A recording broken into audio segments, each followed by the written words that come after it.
Olá, meus irmãos, Pastor Marcos, pastor da Igreja Presbiteriana Independente de Macaubal, e hoje estamos juntos em mais uma quarta-feira para o nosso estudo breve e expositivo do livro de Atos. Nesta quarta, em especial, o capítulo de número 4. O capítulo de número 4 ele vem na esteira dos acontecimentos do capítulo 3, quando João e Pedro, ao irem ao templo, restauram a saúde de um homem coxo que mendigava, homem que já tinha mais de 40 anos, e aos olhos de todos, Pedro e João dão àquele homem muito mais que dinheiro, muito mais que posses. Pedro e João dão àquele homem um novo significado para a vida. Mudam por completo a sua existência. O colocam no meio da sociedade e faz com que aquele homem passe a ser visto por todos agora como um igual, agora como alguém restaurado, agora como alguém também digno diante de Deus. Os milagres de Deus promovem isso, promovem a restauração da vida daqueles que são abençoados. E eles aproveitam então esta ocasião para trazer uma palavra de encorajamento a todos que ouviam. E aqui já no capítulo de número 4, o texto diz que mais 2.000 pessoas se achegam ao Evangelho de Jesus Cristo, somando-se àqueles que haviam se convertido no dia de Pentecostes, alcançando o número de 5.000 pessoas. Que bênção, meus irmãos! Que poder tem o Espírito Santo de Deus? E quão grandes são as experiências que nós vivemos quando nos abrimos para a ação desse Espírito. Pedro e João dão mais uma vez testemunho das coisas grandiosas que podemos fazer, assim como disse Jesus que faríamos coisas maiores que ele na questão da evangelização e da pregação da palavra. Mas aquilo que aconteceu não foi do agrado das autoridades, nem mesmo das autoridades civis nem religiosas. Prenderam Pedro e João, deixaram-nos presos por uma noite e no outro dia, depois de deliberarem, decidiram soltá-los desde que eles não falassem mais a respeito de Jesus. Então Pedro se levanta e diz a eles, ressignificando as palavras do salmista no Salmo de número 118, este Jesus, a quem vocês mataram, ele é a pedra que foi rejeitada pelos edificadores, e a qual foi posta por cabeça de esquina, e em nenhum outro há salvação, porque também debaixo do céu nenhum outro nome há, dado entre os homens com tamanho poder. Nome capaz de trazer salvação. Que ousadia! Que inspiração! Que manifestação belíssima do Espírito Santo de Deus ao se posicionarem ao lado de Jesus, a despeito de qualquer coisa que viesse a acontecer com eles. Não se intimidaram, não se acovardaram, mas foram firmes e fortes na defesa do Evangelho.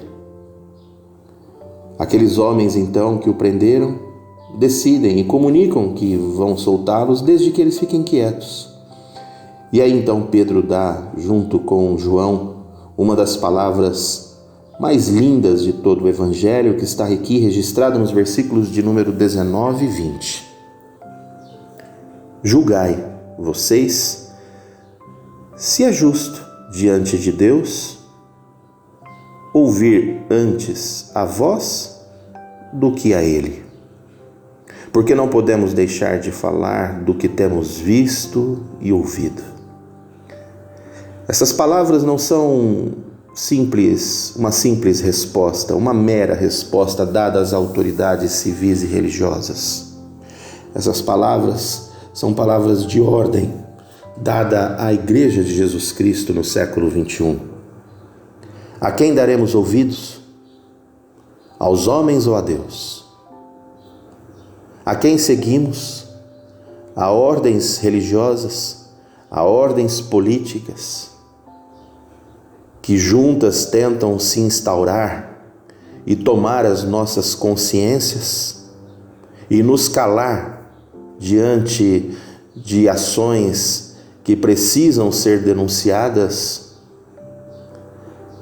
É incrível como as autoridades dos dias de hoje tentam calar o povo de Deus e fazer com que o povo de Deus repercuta apenas o discurso que tem autorização destes. Há aqueles que se contrariam, aqueles que se colocam em posição contrária às autoridades sofrem perseguições.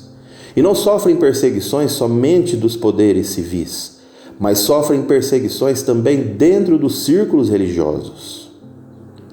Meus irmãos, a despeito de tudo isso, é preciso que fiquemos com o Evangelho, é preciso que fiquemos com Jesus Cristo, não levantando para nós mitos, ídolos, falsos mestres, capazes de nos tirar dos caminhos, de nos calar a boca e fazer com que nos sujeitemos aos poderes desse mundo. Mas não, o povo que se guia pelo Espírito Santo de Deus é um povo livre e que se manifesta pelo Evangelho e por Jesus Cristo em toda e qualquer situação, até mesmo quando está em risco a própria vida, a liberdade. Como podemos deixar de falar das coisas que vimos e ouvimos? Eles são soltos e voltam, fazem uma oração belíssima quando se juntam com os demais discípulos, e o texto é tão maravilhoso, eles são tão tomados de poder depois daquela oração, que Lucas registra que o lugar onde eles estavam tremeu. Que tremendo, que palavra maravilhosa, que palavra que nos traz constrangimento diante dela pela nossa paralisia, mas ao mesmo tempo nos enche de ânimo, nos enche de ousadia para também fazermos tremer as bases desse mundo pelo impacto da palavra de Deus. O capítulo de número 4 termina da forma como termina o capítulo de número 2, apresentando a comunidade de fé, apresentando aquele povo que, conforme está no versículo de número 32, vivia com um único coração e uma única alma. Como é linda essa passagem da multidão dos que creram, era só um, o coração e a mente. Eu sempre paro para pensar nesse momento a respeito da unidade da igreja. É óbvio que quando falo da unidade da igreja, começo pela nossa comunidade de fé. Será que somos verdadeiramente um povo que se guia, tendo uma única mente e um único coração? Será que somos capazes de nos entrelaçar pela fé em Cristo Jesus, de nos entrelaçarmos pelos elos que Jesus Cristo criou para nós, como cabeça dessa igreja? Ou temos sido rebeldes para com Deus, rebeldes uns com os outros, a ponto de não manifestarmos a bênção da comunhão que Deus quer derramar no meio da sua comunidade de fé? E não podemos nos esquecer disso. A igreja, como diz Paulo lá em 1 Coríntios, no capítulo 1, a igreja não é de Paulo, não é de Apolo, não é de Crespo, a igreja é do Senhor Jesus. E quando temos essa convicção, nos sujeitamos a Ele e nos sujeitamos também aos nossos irmãos. Nada do que tinham eram deles próprios, mas tudo pertencia a todos. Todas as coisas lhes eram comuns. E os apóstolos davam grande testemunho e com poder falavam a respeito da ressurreição de Jesus Cristo. E em todos eles havia abundante graça. Que maravilha, que maravilha! Como é bom saber que aqueles que se colocam para trabalhar na obra recebem abundantemente da graça do Senhor Jesus, da força, do ânimo, do ímpeto, da ousadia para caminharem junto de Jesus e junto do Evangelho. Não havia entre eles nenhum que passasse por necessidade. Percebam que aqui no versículo de número 34 mostra como uma das evidências de um povo que é tomado pelo Espírito. É o Espírito da partilha.